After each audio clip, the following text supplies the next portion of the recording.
Bonjour, c'est la semaine du courage.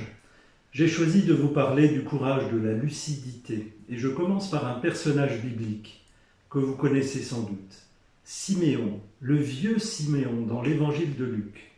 À la fin de sa vie, il se rend au temple et c'est le jour où l'on présente l'enfant qui vient de naître, Jésus. Alors il le prend dans ses bras et il rend grâce à Dieu et il prophétise en disant: voici maintenant le salut est arrivé pour Israël, pour le peuple de Dieu. Il est vieux et il a attendu, il a persévéré. Il a eu ce courage et cette lucidité de pouvoir attendre ces vieux jours pour voir sa promesse réalisée. Sa promesse, en fait, la promesse à laquelle attendait tout le peuple.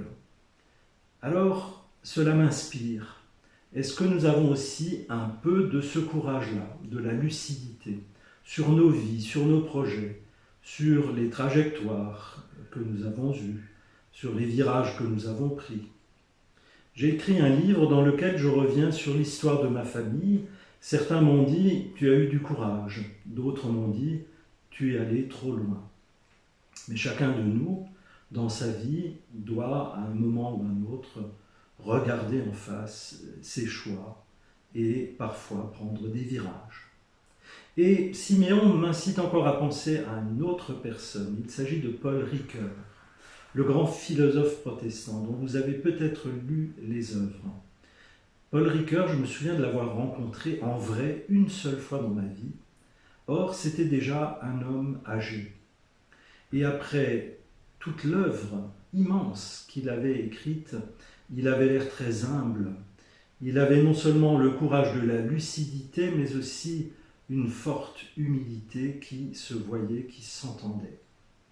Et cet homme a dit un jour: étant donné le lieu où je suis né, étant donné ce que j'ai appris, ce que l'on m'a enseigné, ce que j'ai découvert par moi-même, il en résulte pour moi une conséquence que j'appelle l'action à faire, et aussi la pensée qui convient. C'est une parole toute simple qui n'a l'air de rien, mais réfléchissez-y. Chacun de nous, en fonction de ce qu'il a reçu, a une mission.